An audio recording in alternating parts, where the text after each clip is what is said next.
So as Peter said, our presentation today will examine Dublin publications and stage representations of Moore's Irish Melodies and Lalla Rookh. But first I would like to begin by providing you with an overview of our research project. And this will help, I suppose, provide just a little bit more context for our presentation today.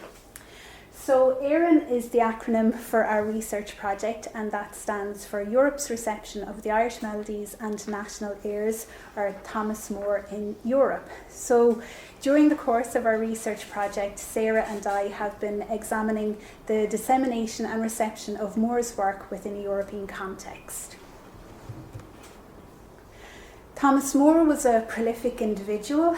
He was a poet and an author, a satirist and a biographer, a researcher and a songwriter. His Irish Melodies enjoyed global success and inspired many arrangements, including arrangements by a number of European composers, including Beethoven, Berlioz and Mendelssohn. Our research project focuses on three main aspects of Moore's creative output. First, the Irish Melodies, a 10-volume song series first published in Dublin and in London between 1808 and 1834. The National Airs, a 6-volume song series first published between 1818 and 1827. And although not represented in the title of our research project, we are focusing on Lalla Rookh as well. So we are examining the songs, operas and ballets inspired by or based on Moore's epic Oriental poem Lalla Rookh.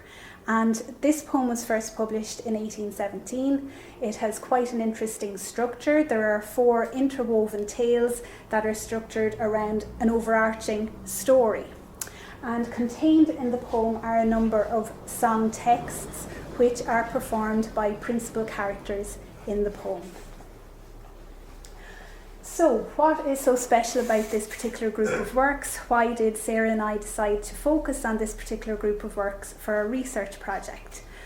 Well, these works have never been examined, or the dissemination and reception of these works has never been examined in a European context before, or never systematically mapped within a European context before.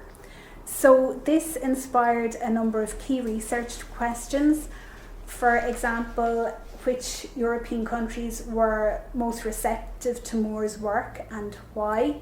And what networks existed amongst the publishers or other creative artists associated with Moore's work.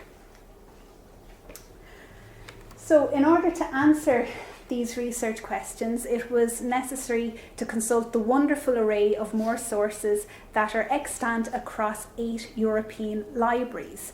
So these libraries, their sources and collections were selected because of the significance they hold in terms of Moore scholarship, also because of their uniqueness and in terms of what they could bring to our project as well.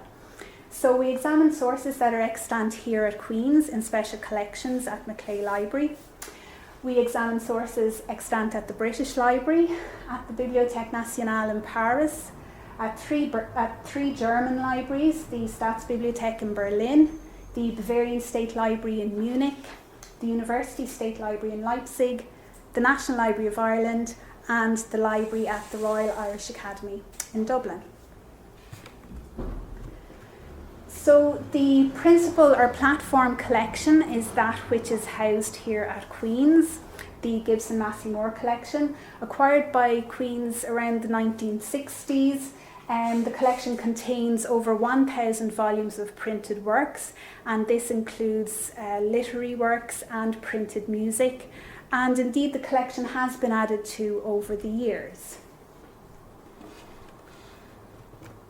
Further aims of our research project include the creation of a suite of research resources or research tools for use by academics and scholars, musicians, performers, students, and the general public.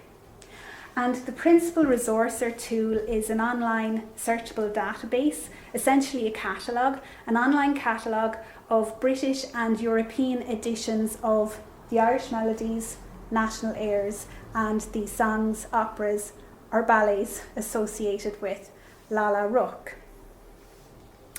So our catalogue serves as a uniform catalogue, uniting sources from across the 8 European repositories featured in our project. So rather than having to search across 8 individual library catalogues, researchers will be able to use our catalogue to search across these 8 European collections. Our catalogue will benefit scholars working from a number of angles, particularly bibliographers, those with an interest in 19th century publishing and the 19th century publishing industry, and indeed those with an interest in more reception studies. All sources catalogued were published between 1808 and 1880, and this date range was chosen because it encompasses first publications of these works, early and later 19th century reissues, further arrangements and so on. And it also encapsulates the 28 years following Moore's death. And the end date or cut-off date for our project of 1880 also reflects the decline in national airs as a European phenomenon. We also decided to limit our cataloguing project to printed music only.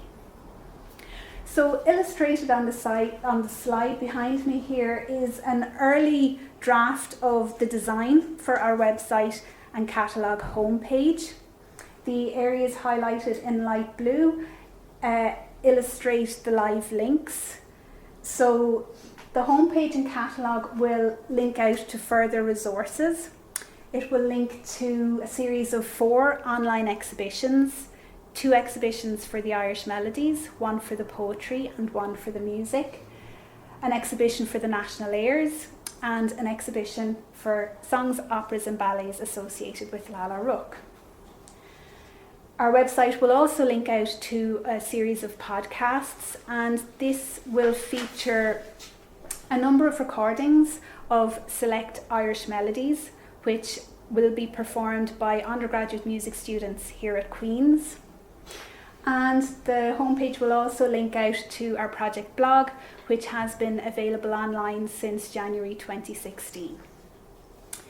So to complement this suite of online resources, Sarah and I will also be co-editing a volume of essays, which will be available in 2018. And we are also creating a radio documentary to celebrate the 200th anniversary of the first publication of Lalla Rookh, which takes place this year. And the radio documentary will be broadcast later this summer on RT Lyric FM. So I will now pass you over to Sarah, who will discuss the musical activities evident in 19th century Dublin.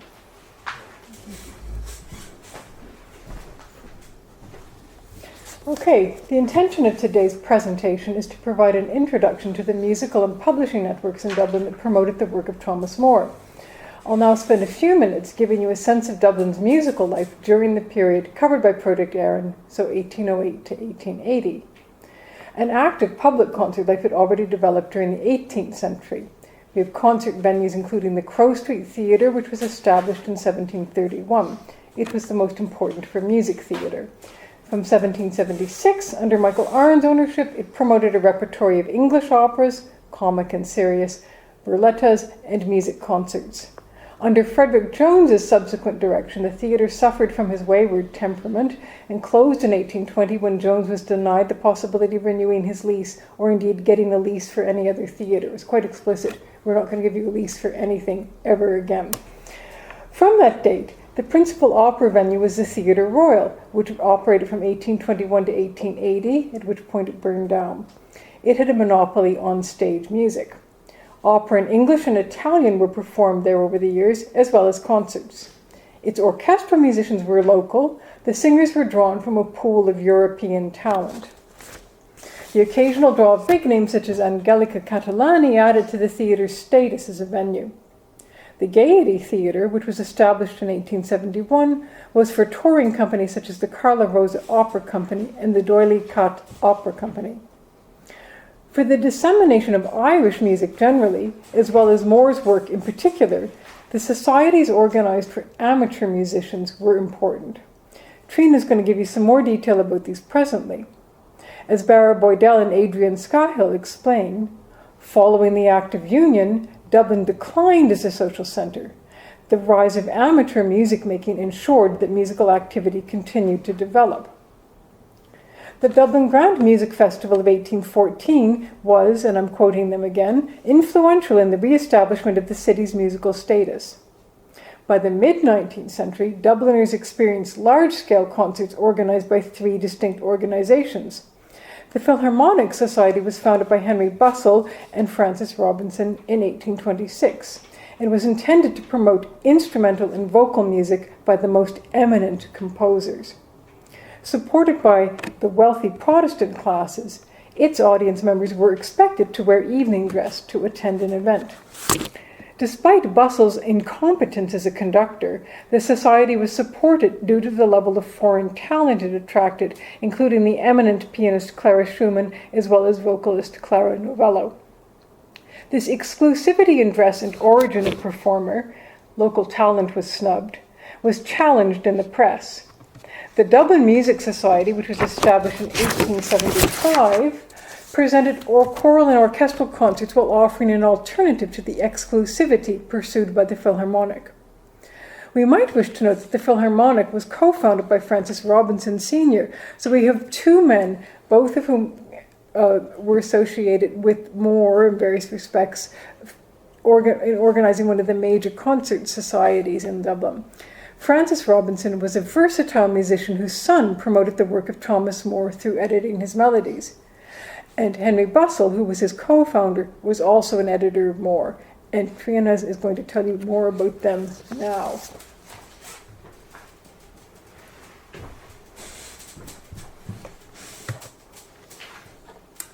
As outlined earlier, a key aspect to our project is the examination and analysis of the network of personnel and various creative artists involved in Moore's work.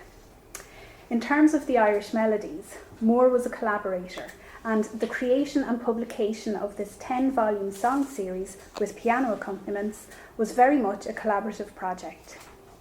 For the Irish Melodies, Moore's most immediate network included music publishers and brothers James and William Power, Anglo-Irish composer John Stevenson, and English composer Henry Rowley Bishop. Moore's relationship with the Powers, Stevenson and Bishop was complicated and is comprehensively documented by Dr. Una Hunt in her contribution to Thomas Moore and the Romantic Inspiration, editors Caraher and McCleave, which will be published later this year. Despite the business and financial problems which arose between James Power and Moore, and also despite the organisational and creative differences experienced by Moore while working with Stevenson and Bishop respectively, the Bard of Erin had much to gain in terms of establishing these particular networks. In collaborating with Stevenson, Moore had access to an experienced composer and musician. Stevenson was a vicar choral at both St Patrick's and Christchurch cathedrals in Dublin. He held memberships in a number of Dublin music clubs and societies, and he was an established composer whose works included sacred and secular compositions, choral and instrumental works. A well-known musician within the context of Dublin's 19th century music scene, Stevenson was Moore's composer-collaborator for the first 7 numbers of the Irish Melodies. Following a split in the Power publishing firm, Moore's collaboration with Stevenson ceased, and Henry Rowley Bishop became Moore's composer-collaborator for the final 3 numbers of the Irish Melodies. Bishop was music director of Covent Garden since 1814, and by the time James Power engaged his services for the final instalments of the Irish Melodies, Bishop was enjoying popularity in London owing to the success of his operas and theatre music. The presence of Bishop's name on the final 3 numbers of the Irish Melodies had the potential to be used as a lucrative and useful marketing tool, particularly within London. Bishop's potential in this respect must have initially appealed to Moore and must have instilled some confidence for completion of the series, both for Moore and for James Power. Hunt states that Bishop's popularity was a decided consideration for power when considering Stevenson's successor. As for William and James Power, the brothers provided Moore with access to the Dublin and London publishing markets respectively. Following a litigation battle between the Power brothers over publishing rights to the Irish Melodies, an eventual split in the firm, and the emergence of pirated editions of the 8th number published by William, Moore's relationship with the Dublin-based brother declined. However, to what extent was Dublin a hub for the activity and promotion of the Irish Melodies? Were other Dublin-based publishers inspired and encouraged by Moore's success? And did the Dublin market yield many later 19th century editions, collections or anthologies of the Irish Melodies? Despite the effects of the Act of Union in 1801 and the changes evident in Dublin's social and political landscape, musical activity continued to develop in the city during the course of the 19th century. This is largely due to an increase in the activity of amateur music making and the associated demand for vocal music. To give further context to this statement, during the period 1700 to 1750, 18 music clubs and societies were established in Dublin. During the corresponding period, 100 years later, 1800 to 1850, 28 music clubs and societies were established in Dublin, and by the end of the 19th century, this number had grown to 86, the majority of which promoted and performed vocal and choral works. The activities of these clubs and societies contributed to concert life and thus created a demand for printed music, as evidenced by the 56 music publishers active in the city over the course of the 19th century. The copyright for the publication of the Irish Melodies, with music and lyrics together, remained with both Power brothers. James, the London-based brother, assuming sole copyright from 1821 until his death in 1836. On the expiry of Power's copyright, Dublin publishers Robinson and Bussell and Duffy issued new collected editions of the Irish Melodies, edited by Francis Robinson and John William Glover, respectively. Francis Robinson was a member of the noted Robinson family, active in Dublin's musical scene during the 19th century. His edited collection of the Irish Melodies was first published in 2 volumes by Robinson and Bussell, circa 1850, and later reissued by Bussell alone. Robinson's collected edition contains Irish Melodies numbers 1 to 7 only, including instrumental pieces from these numbers. It is a faithful edition, remaining close to the original settings by Moore and Stevenson. The melodies and rhythms have not been altered. The edition contains Moore's original footnotes, and the original performance and expressive markings are largely maintained. Robinson's reasons for omitting numbers 8 to 10 from his edition are unclear. By this time, all Irish Melodies were complete and published. Power's copyright had expired, and the opportunity to publish a complete edition of the Irish Melodies appeared to have been there for the taking. The following possibilities are worth considering, however. The later numbers of the Irish Melodies did not have the same impact as the early numbers. Interest and excitement surrounding the series decreased over time. Robinson may have decided to concentrate on the more popular and more successful numbers in a bid to guarantee the success of his edition. Perhaps Robinson avoided publishing numbers 8 to 10 due to the controversy between the Power brothers over pirated editions of number 8 published in Dublin by William, following the split in the firm. The more likely reason, however, may lie closer to home, so to speak. Francis Robinson's father, Francis Sr., was a contemporary of John Stevenson. Both Stevenson and Francis Sr. were well known within Dublin's musical circles and would have undoubtedly known each other through their respective involvements with Christ Church Cathedral. In this instance, it would appear that the Robinson family's likely association with Stevenson may have prompted Francis Jr. to only publish the melodies which involved the Dublin composer.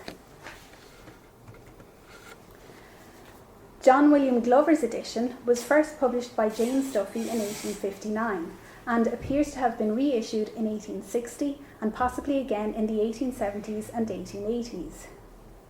Glover was organist at St Mary's Pro Cathedral, Dublin, founder of the Royal Choral Institute and Professor of Music at the Central Model Schools for the National Board of Education. Glover was music director for the commemoration following Moore's death in 1852, and his promotion of Moore and the Irish Melodies continued in a series of national concerts and commemorations held in Dublin over subsequent years. Glover's edition contains Irish Melodies numbers 1 to 7 only, select songs from number 9, plus instrumental pieces from these numbers. The preface reveals that Glover was approached by Dublin publisher James Duffy to undertake the task of preparing, and I quote, "this new edition of Moore's Irish Melodies for the press."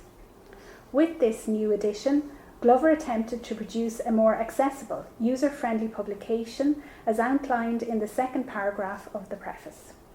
I quote from the preface here. In the original edition, the music was printed only in connection with the first or second verses of each melody, the remainder being merely given in letterpress. But in this edition, the words of all the verses are accompanied by the music, together with the pianoforte part in full, an arrangement which, from its great expense, has not been hitherto attempted. Glover also reset the instrumental pieces and made minor revisions to The Last Rose of Summer and Where's the Slave So Lowly. The publication of Robinson's and Glover's editions coincides with the growth in nationalism and national identity evident in 19th century Dublin. In the preface to his edition, Glover states that these melodies now form part of our national inheritance, something which Ireland may truly call her own, and which shall always be looked upon as one of the most interesting and happy efforts of genius ever bequeathed to any country.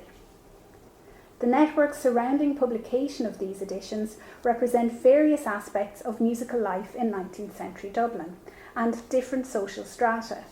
For example, Robinson and his family were very much involved in musical activities at Dublin's two Anglican cathedrals, St Patrick's and Christchurch, and were members of a number of Dublin's private music clubs and societies, including the Hibernian Cat Club and the Philharmonic Society. His publisher, Henry Bussell, was a founding member of the Philharmonic Society. Membership of these clubs was exclusively confined to the upper classes or the amateur aristocratic musician. Glover's network was that of a lower middle class Catholic who strove to make music more accessible to Dublin's working class. However, Robinson's and Glover's networks were by no means mutually exclusive. This is evidenced by the involvement of Glover and Francis Robinson's younger brother, Joseph, in Moore's commemorative concert in 1879. I will now pass you back to Sarah, who will provide you with an overview of the various stage representations of Moore's Lalla Rookh, which took place in 19th century Dublin. As Trina's already indicated, Lalla Rookh had a particular design, and this facilitated quite a range of stage works. The overarching narrative was of a young princess on her marriage voyage from Delhi to a place in current-day Uzbekistan in this long procession, and they're joined by a poet called Faramorz, whose origins are mysterious, who tells 4 tales along the journey. And of course, during the journey, Faramorz and Lalla Rookh fall in love. At the end of the journey, it turns out he's the man she's meant to marry, so they live happily ever after. Very sweet. So, but the tales within it are either dark or lighter in tone. There's a very serious tale about the veiled prophet that's basically about a cult headed by this psychopath, and again, 2 star-crossed lovers within that who die at the end of the story. And the other dark one is an anti-sectarian story about tensions in Persia between the Arabs and the natives Zoroastrians, and again star-crossed lovers, both who die at the end.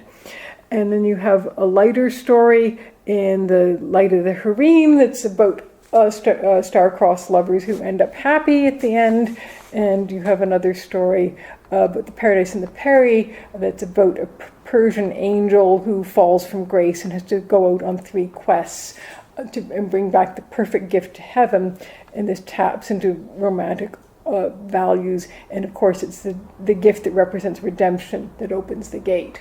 So we've got these 4 different stories embedded in a broader narrative that attracts quite a few different types of stage productions. And I'm covering my means of changing this slide. There. So, the first stage work inspired by Lalla Rookh in Dublin opened at the Theatre Royal Dublin on 10th of June 1818. This was M.J. Sullivan's adaptation of Moore's text as Lalla Rookh, or the Kashmirian Minstrel, as set by the popular singer-composer Charles Edward Horne. He was the son of a musician also named Charles Horne, who had moved to London from Nordhausen in 1780. Horne Sr. counted amongst his pupils members of the royal family. Charles Jr., born in 1788, became a versatile musician eventually famed for his tenor voice. His first position, however, was as a double bass player at Covent Garden Theatre in London. The New York Mirror credits Horne with setting at least a dozen theatre works in London, including Moore's comic opera, The M.P. or The Blue Stocking, in 1811. Horne's taste in poetry, we are told, was most refined. In the role of the poet Fairmont for his opera, Lalla Rookh, Horne would have treated his audience to his veiled or husky voice, which, combined with his good manners and gentlemanlike address, would have conveyed a certain appeal to the part. We get a mixed impression regarding the success of Horne's Lalla Rookh. Freeman's Journal of 11th June 1818 proclaimed 2 or 3 of the airs beautiful and described the plaudits on every side when Moore was observed in situ on the opening night, with a further 3 distinct rounds of applause 2 nights later when Moore sat in the manager's box. The publication of this score is a further marker of expectations for the work, because not all theatre pieces were published. The title page records its dedication to that most illustrious of society patronesses, Lady Morgan. So we have the overture songs and duets in the operetta of Lalla Rookh, performed with unbounded applause at the Theatre Royal Dublin, founded on T. Moore Esquire's celebrated poem, the words by M.J. Sullivan Esquire, the music composed and dedicated to Lady Morgan by Charles Edward Horne, Dublin, printed for the author by I. Willis, 7 Westmoreland Street. Yet, there's no firm record of Horne's opera entering the repertory on a long-term basis, and Thomas Walsh, who writes authoritatively on opera at the time, insists it did not become a favorite. But while Horne's opera may not have exerted an enduring appeal, during the 19th century, every new generation of Dublin theatre-goers had the chance to engage with Moore's Lalla Rookh as some kind of stage work. Freeman's Journal for 10th of March 1843 contains an advertisement for... Oops, that's a little later. We've got first a new grand equestrian spectacle in 2 acts called Lalla Rookh, or The Ambassador of Love, and Gabor Fire Worshippers, in which the entire stud will appear. This work featured Lalla Rookh and her poet-lover Illyris, her father the Mughal Emperor Aurangzeb, as well as the Attic characters Zarafan, Himla, and Meena. We find another kind of popular stage entertainment in the burlesque Lalla Rookh Choreonbad, styled as a grand divertissement and staged on 4th of October 1858 at the Queen's Royal Theatre. The Gaiety Theatre would seem to have produced the most popular entertainment founded on Moore's poem. And this is what you have before you. On 22nd December 1881, Freeman's Journal announced, "This evening, the enormously successful, the grand annual Christmas pantomime, Lalla Rookh, Bulbul the Peri, Hafid the Gabor, and the Feast of Roses. Founded on Thomas Moore's Oriental poem, new and gorgeous scenery, magnificent costumes, powerful and specially selected company, kaleidoscopic ballet, exquisite panorama, which was a new scenic effect, gorgeous marriage bevels, and the celebrated pet elephant." They could not have put anything more into this work. It was repeated at least 9 times before the following notice appeared on 31st of January 1882. the second edition of the enormously successful pantomime Lalla Rookh. New songs, new dances, new medley of Moore's Irish melodies, new topical song, new dances and comic business by the pet elephant. So again, they're throwing everything into it. The topical songs could be politically relevant. It's putting in Moore's Irish melodies, which would have had nothing to do with Lalla Rookh, but everything to do with Moore and everything to do with the audience. And when it's a Christmas pantomime, that's what you're going for. It's very much a commercial thing. So, and the pet elephant was evidently trained to do something that was recognized as new. I would be curious to see that. So this revision generated a further 8 performances before, some 55 years after its source of inspiration was originally published, the Dublin public's interest in this particular pantomime waned, or at least as far as the newspapers recorded. But if you look at your handout, this just records what I was able to find in a quick search in the British Library newspapers, systematically using all the different titles from Lalla Rookh. We have the fire worshippers with the Royal Irish Institution at what was called an event called a Moore Testimonial, some 5 years after he died. And we have a grand descriptive cantata by Ferdinand Glover. And I'm going to tell you a bit more about Ferdinand Glover in a minute. Then they report on what's going on in Paris, where there was a comic opera was being performed, and it traveled to Kassel, apparently. So we get 3 reports on that. So interest in what Lalla Rookh is doing in Europe. And we might want to pause at this point. In Europe, Lalla Rookh traveled as far as Kaliningrad. In the world, we can see a performance in Calcutta at Lewis's Theatre of a pantomime reported to be a success based on Lalla Rookh. But I know nothing more now. That's definitely a lead I would like to follow up. Do you know anything about Lewis's Theatre? No, not really. There was somebody who came here for the conference we organized about a year ago who knows all about Calcutta Theatre, but I'll tell you later. Okay, cheers. And then we have the Dublin Music Society producing or announcing that they're going to put on Robert Schumann's oratorio on Paradise in the Perry. Now this would have been probably one of the most significant works to come out of Lalla Rookh as a spin-off. Robert Schumann is now a canonic. He's in the music canon, a very important composer, and he adored Moore's Lalla Rookh, and he writes about it in his diary, and he sketched as many as 4 different projects that he could do based on it. But the one that came to fruition was a grand oratorio on Paradise and the Perry that, again, was translated, performed in different countries, including Britain and Ireland, and so on. So that was a very important spin-off. And in terms of reception of Moore, this is the thing that's interesting. It generates new works, and some of those sort of have lives of their own, spreading out across the globe. And then we're going to hear more about Hafid, which is readings from the late Ferdinand Glover's opera. So again, more about that. The last entry is for Bo Peep or Harlequin Prince Goldenbell, which surprisingly came up, and the reason for that is they put a character called Hafid in there, called Hafid the King of Fire. And that would be a grotesque character. In the link I was able to make on that, there's a London pantomime where Hafid and the Gabers are treated as grotesque characters. So clearly there's sort of an idea of mapping one tradition, this epic poem, onto the tradition of pantomime with its new associations. So again, these are all flagging projects for the future. But complementing Triona's discussion of the contribution of Professor John William Glover as an editor of Moore, we can also note his activities as an organizer of concerts to celebrate the life of that poet-lyricist. Freeman's Journal for the 23rd of March 1852 recorded a musical commemoration held at the ancient concert rooms to honor Tom Moore. And he was described in this article's title as the poet of Ireland. Moore is, at this early stage in his posthumous reception history, painted as a true patriot, one whose songs have thrilled in melody through every Irish heart, inspiring all with a deeper love of Ireland. And I'm quoting here from the article. As Project Erin will demonstrate, Moore's global profile was sufficient to inspire more than the Irish to love Ireland. This is what I really think he brings. He brings attention to the Ireland and its culture. The program for Moore's musical commemoration included a recitation of Milton's monody on the death of Lycidas, Moore's Odes of Anacreon harmonised his glees, and Mrs. Smith's fine rendition of the song Farewell to the Araby's Daughter from Lalla Rookh. Mrs. Smith's performance of The Meeting of the Waters aroused great feeling in the audience, and which demanded an encore. Professor Glover, in addition to organising the event, was providing accompaniment on the piano.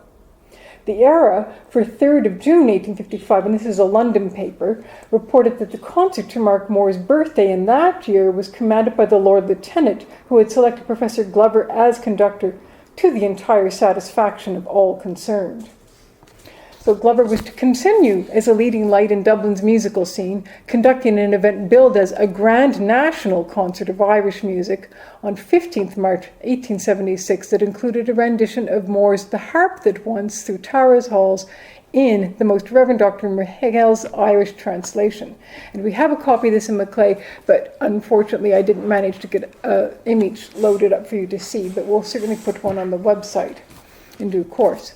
The performer, one Mrs. Scott Fennell, responded to demands for an encore with a predictable choice in The Minstrel Boy.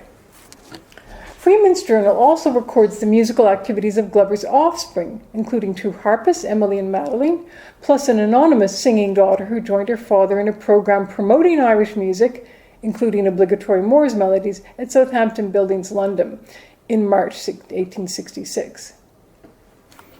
At least 2 of Moore's texts were set to music by Glover's son Ferdinand. He's a bit of a discovery, for he's not named in the article on Glover Sr. in the Encyclopedia of Irish Music. Ferdinand Glover was a talented opera singer and composer who died of smallpox on 23rd of April 1859, aged 23, while on tour in Hull. Freeman's Journal follows his career with enthusiasm, informing us of his debut appointment to the New Theatre in Naples in autumn 1856, and this would still be at a time where having a non-Italian gain a singing gig in Italy is a pretty big deal. Ferdinand is praised for his exquisite feeling and fine action, and his sound knowledge of music, also noted by the Globe's reviewer, would have stood him in good stead as a composer. On 10th of October 1857, Freeman's Journal anticipated the performance of Ferdinand Glover's grand descriptive cantata, The Fire Worshippers. This was to be performed at the Royal Irish Institution, College Street, to mark the Moore Testimonial. So because of all these events celebrating Moore, an annual birthday thing, and sometimes additional events being thrown into the mix, described as a national event, and again used to promote a national feeling, this was to take place on Wednesday, the 14th of October. The remainder of the notice, which appeared in the regular Fashionable Intelligence column, heaped praise on the young composer. Favourable reviews from the London papers, commenting on Glover's recent appearances at London's Lyceum Theatre, noted his rich baritone and dignified manner as the king in Vincent Wallace's opera Maritana. On a much later occasion, Moore's birth night concert at the Ancient Concert Rooms, and this is in 1874, we have selections from the late lamented Ferdinand Glover's opera Hafid, and this was performed by Madame Gage, Mrs. Scott Fennell, Mr. Sidney, Mr. Leslie, to warm applause. These served as intervals in readings from The Fire Worshippers by one Mr. J. A. Keenan. Professor Glover, as concert organizer, played a fantasia on Irish airs, and the redoubtable Mrs. Scott Fennell was obliged to sing The Harp That Once twice. This notice of a now lost opera celebrating Moore's brave Geber Hafid, performed some 15 years after its prodigy composer's untimely death, is really quite extraordinary. A strong familial and civic network created and supported the occasion. Who else would have preserved such a manuscript apart from family of someone so young? It's a very sad story in many ways, but definitely something worth exploring further. I'd like to see if that score exists somewhere. Anyway, Freeman's Journal for 10th of October 1857 also tells us of a Moore commemoration, organized by Gustavus Geary, as an evening concert to mark the unveiling of Moore's statue. This surely refers to the bronze statue sculpted by Christopher Moore, located on a traffic island just to the north of Trinity College, Dublin, which was unveiled in 1857. So the concert to mark that occasion was in 2 parts, and dedicated its first portion to songs with lyrics by Moore, and the second to choice morceaux from the Grand Opera. Presumably the latter repertory was chosen to give the event a certain kind of status, because Moore wouldn't have had anything to do with those lyrics, and with this, to attract high society, that most important of networks, to it. Indeed, we are told that the concert is given under high patronage. This article continued by praising Geary's abilities as a concert organizer, noted for his ability to attract excellent artistes who were always well rehearsed. Geary, we should note, had previously sung at the 1852 Moore musical commemoration organized by Professor Glover, and so his Moore-related activities would seem to trace their roots to the Glover family network. Geary departed for America in 1860. It would be interesting to learn what kinds of musical activities he promoted in his new home of New York. Again, another lead to follow. On 29th of May 1879, Freeman's Journal devoted a page-and-a-half spread to the previous day's Moore centenary celebrations, which were marked by events throughout the day and evening, including an address by the Right Honourable Lord O'Hagan, which described the poet's global reach to the Irish diaspora. While Professor Glover was a participant in this event, he does not emerge as an organizing force. But the networks created and sustained by his varied activities as an editor, as a practicing musician, as a touring speaker, and as an indefatigable organizer certainly enhanced Moore's profile, keeping his music alive for those who already knew the poet while introducing him to a new generation. The Dublin networks, founded by strong and multi-talented musicians who could act as ambassadors for Moore and for Irish music more generally, were important figures in the articulation of Irish identity in the third quarter of the 19th century.